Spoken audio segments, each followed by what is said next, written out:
Good morning, Brew Daily Show. I'm Neal Fryman. And I'm Toby Howell. On today's pod, we've got our second energy mega deal in the last couple of weeks. Maybe oil is the new oil? Then the United Auto Workers strike is getting bigger, and this time it's the Ram 1500 pickup truck, aka an American money-making machine, that's getting targeted. It's Tuesday, October 24th. Let's ride.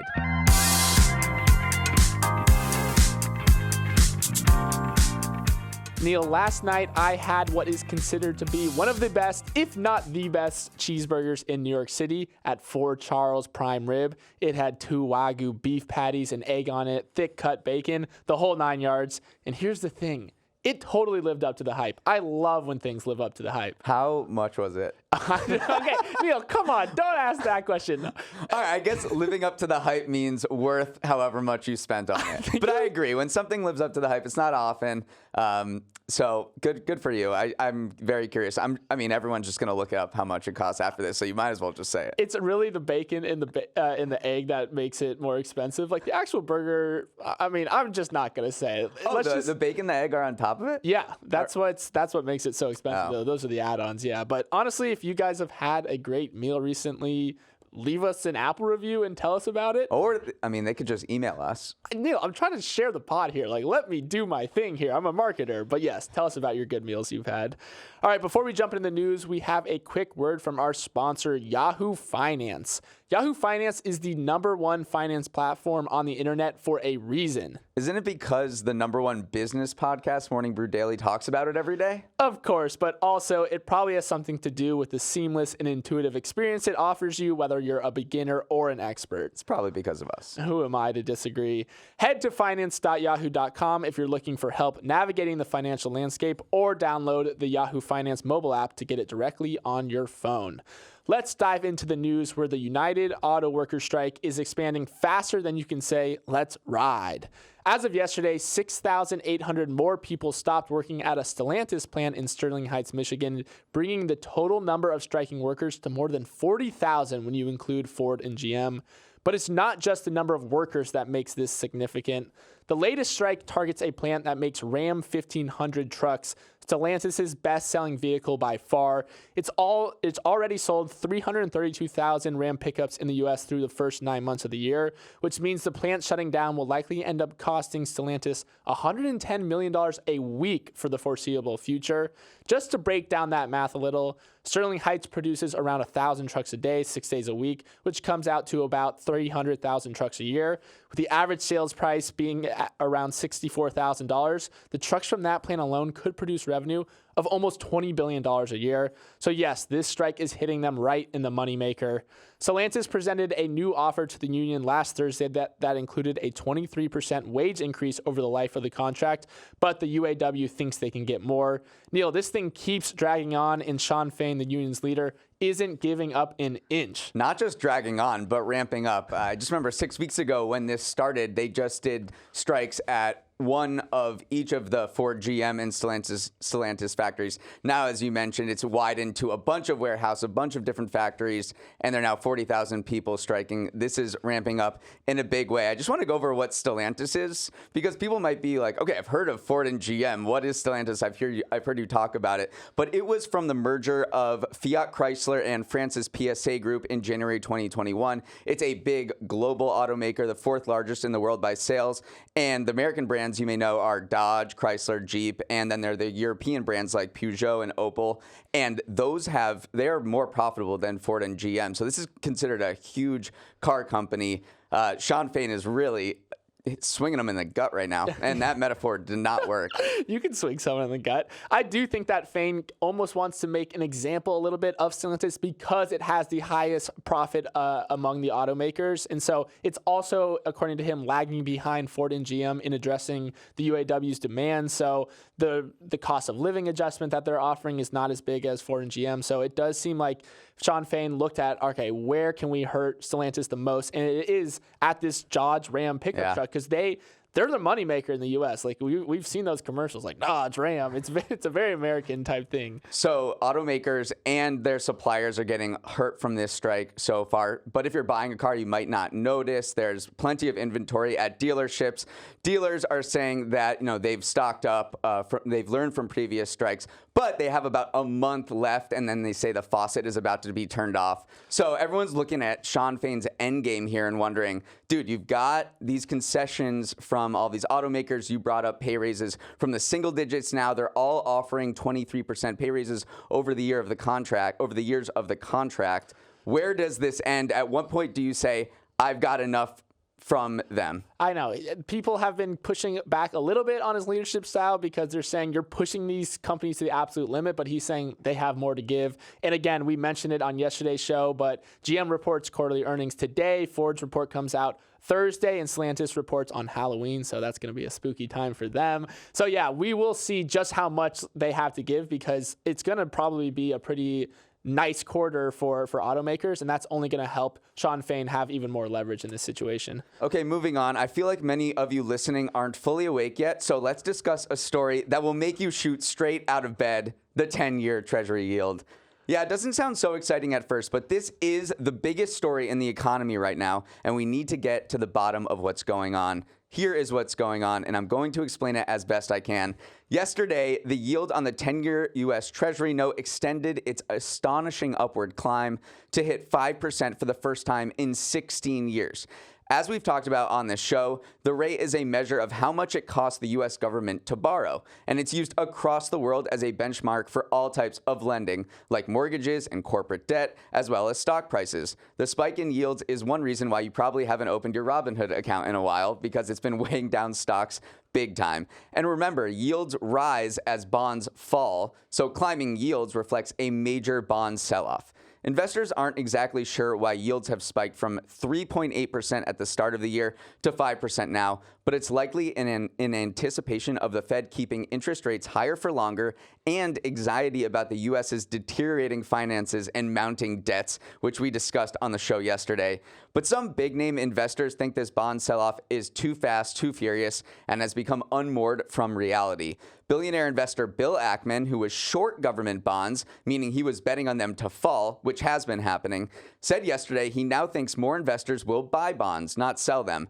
That's because they're considered the safest asset in the world, and with the Israel-Hamas war threatening to spill into a larger regional conflict, he thinks the bonds will become more attractive as a safe haven in these tense times. And so yields fell below 5% after Ackman made his announcement, and now they're at about 4.8%. That make sense? That made a lot of sense to me. I'm still reeling from this is the most exciting, that your intro is very exciting, and I'm totally awake now, Neal.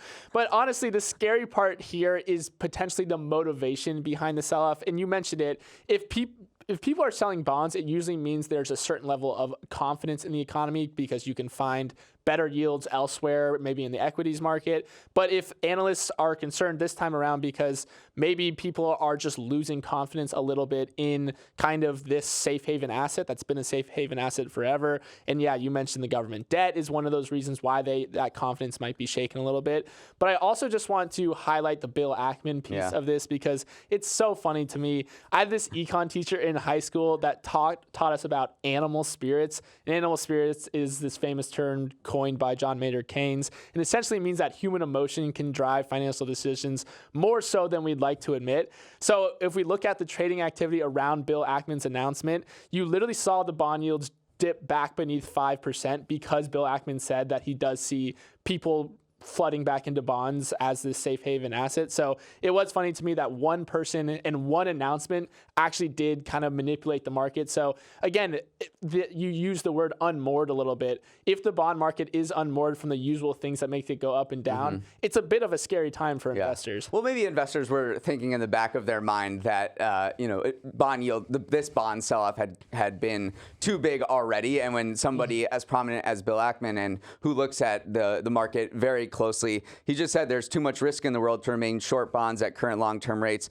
And when geopolitical tensions are high, then bond yields go down. That is kind of an economic fundamental. That's what you learn in Econ 101 or Markets 101, whatever. I was a history major, so I didn't take any of those classes, as probably listeners can tell. So when the Israel-Hamas war broke out a couple weeks ago, the bond yields did dip a little bit, but then they came roaring back, which was perplexing to a lot of investors. And now that Ackman has come out and said, guys, these are some tense times we got going now. Like, I'm pretty sure a lot of investors are going to be piling into U.S. government debt, which is considered the safest asset in the entire world. We should probably see those yields dip a little bit. But who knows? We've been at 5% before. Right. This is nothing new. They could go to 6%. But the big picture here is that this is also doing the Fed's work for it, because it is raising borrowing costs. It's putting the brakes on the economy, and this is raising concerns that we could go into a recession at some point soon. Yeah, it could help the Fed out and keep them from needing to hike rates even more. So it is weirdly doing Jerome Powell's job for him.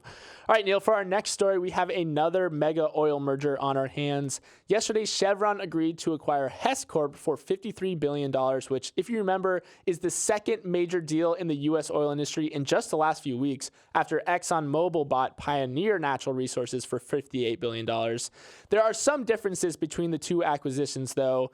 Whereas the Pioneer deal deepened Exxon's presence in the North American oil landscape, Chevron's deal for Hess gave it a significant foothold in Guyana, the South American country that is one of the newer producing oil nations in the world.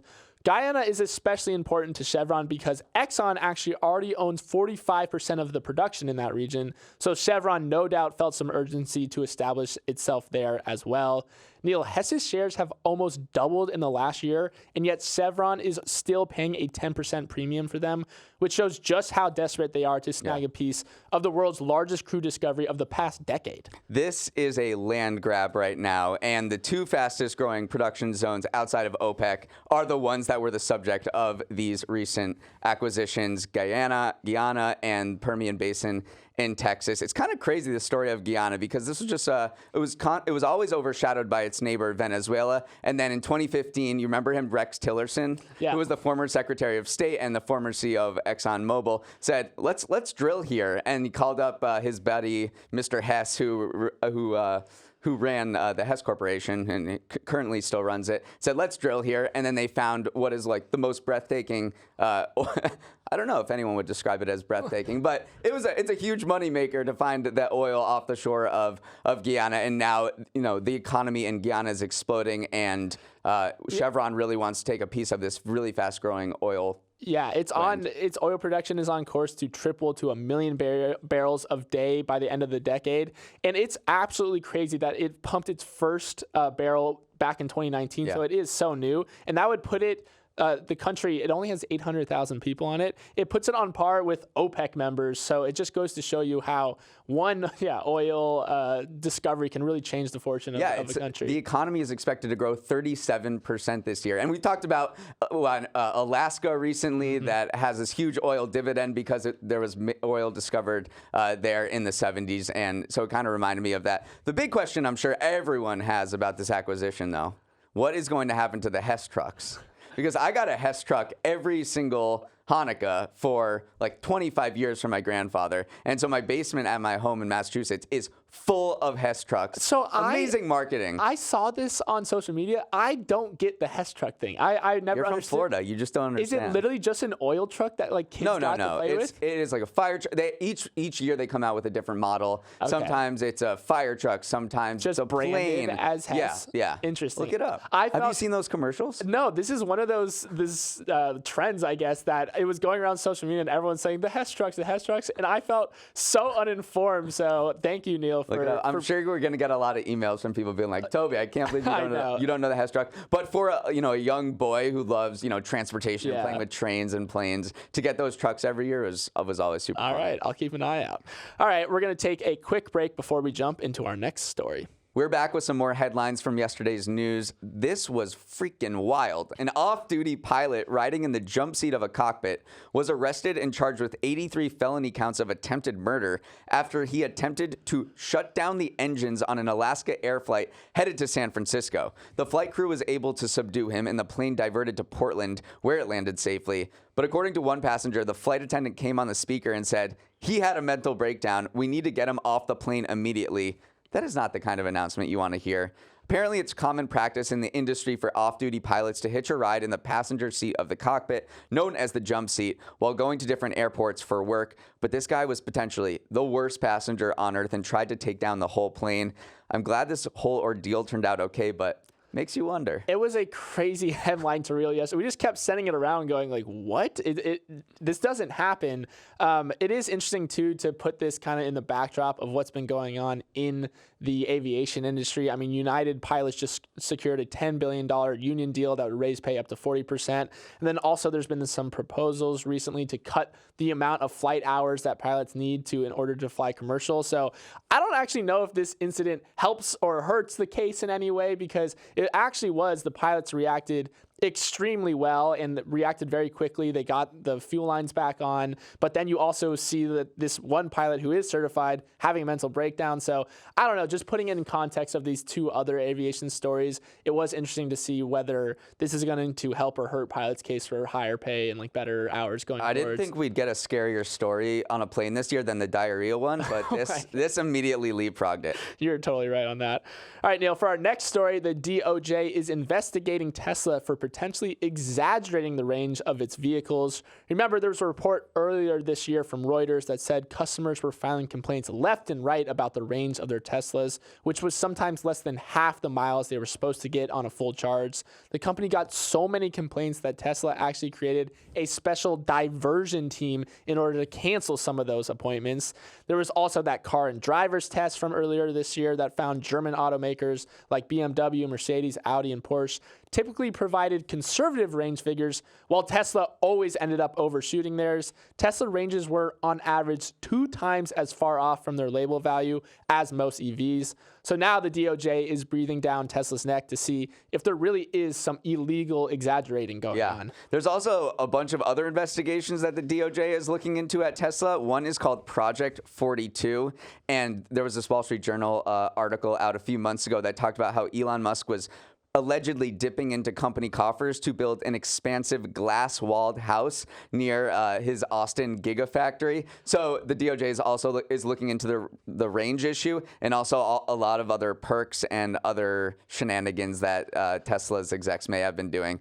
But Elon Musk living in a big glass house near Austin, I don't know. What's the Glass Onion movie from the second Knives Out movie? Did you ever see that? No, I did not. Okay, you should see it because it kind of does encapsulate that situation. And it's almost based off Elon Musk as well. That's funny. Okay. This story is in the second half of our show, but it probably could have been number one. A man in China has been arrested after he was caught on video peeing into one of the tanks at a facility for Qingdao Brewery, the country's second largest brewer. As you can imagine, this video went viral on Chinese social media and the jokes were flying. The brewery went into crisis management mode, saying it reported the incident at the first opportunity, sealed off the batch, and none of its operations were hindered as a result. And in a sign that this probably won't have a major impact besides a loss of embarrassment, the stock fell in early trading but recovered most of its losses. Still, this won't help your cause if people think your beer tastes like pee. I know. Okay, but you're saying it won't have long-term effects? The fact that the stock fell at all just based on one video, to me, was something that was kind of crazy of this. You're right. It did rebound shortly after. This, to me, is also just a byproduct of the TikTok age, or whatever you want to call it, where you see behind the scenes of workers a lot more than we have in the past. I mean, literally just yesterday, I saw a Starbucks worker who had just recently quit, and he said, screw it, I'm posting all the recipes to all their drinks online. And my big takeaway was everything has a lot more pumps of sugar in it than you would ever imagine. But yeah, I do feel like we're in this era of people, of workers especially. They probably always have done this stuff. I mean, I hope they're not always peeing in our. Well, this guy allegedly wasn't even a worker. But either way, it shows a security breach at a at a food production facility, which should be pretty tight. They sealed off the vat of beer, which thank God for that. All right, Neal, it's Tuesday, which means it's time for Toby's Trends, where I, a young Gen Zer who just discovered Britney Spears' discography, educate you, a millennial who can recite the lyrics of Toxic without missing a beat, about a recent trend I've had my eye on. And for today's trend, I want to teach you about the age of the hermit consumer. The hermit consumer is a term to describe someone who spends more money on goods rather than experiences. As you may have surmised, the pandemic has something to do with this. When widespread lockdowns hit, spending on services and experiences like going to bars or concerts fell to essentially zero during 2020, and some of those habits have stuck around. 3 years later, the share of spending devoted to experiences remains below pre-COVID levels as of now, and rich consumers are spending around $600 billion less than you might expect based on previous trend lines. But wait a minute, all we've heard about this summer is the Eras Tour, and every time we open Instagram, someone is traveling to Europe or going out to eat. But that actually might be more of a product of constrained supply than increased demand. Mm-hmm. In the U.S., total employment in the hospitality industry remains lower than in late 2019, and the number of hotels in Britain has remained flat at 10,000 since 2019. Neal, all you have to do is look at Home Depot versus Olive Garden to see the difference of what I'm talking about. In a recent earnings calls, an executive at Darden Restaurants, which runs Olive Garden, noted that relative to pre-COVID times, we're probably in that 80% range in terms of traffic, yet at Home Depot, which sells physical stuff, revenue is up by 15% compared to 2019. So Neal, the summer of Barbenheimer may have been a sham. We're still in hermit mode. I don't know if I agree with this. I don't think I've been in hermit mode. You maybe haven't, but are others. you in hermit mode? I know. That's why this was a little bit of cognitive dissonance for me. But you kind of start looking around the economy, and there's things that haven't rebounded to where you would expect them. Like in America, spending on hairdressing and personal grooming treatments is 20% below pre-COVID levels, but spending on cosmetics, perfumes, and nail preparations are up by 25%. So you do see this dichotomy in a lot of industries where people are buying stuff, but maybe not the experiences or like the services that went along with it. Yeah, maybe the COVID behaviors have just stuck with us subconsciously that we don't even realize that we're, maybe staying in a few extra nights that we would have gone out in 2019. One of the funnier parts of that is global online searches for solitaire card games are running at about twice their pre-pandemic levels. You're coming armed with all the stats. I know. It's so funny. Everywhere you look, that even though we are seeing people re-emerging, there's some stuff that just stuck around from the COVID times. I was just looking this entire story to get in a Toxic lyric. It did not. Nothing worked. Good spending is too high. I can't come down. See, I knew you knew the lyrics. That was just. It just didn't work. It's not the right. You should have done another Britney song.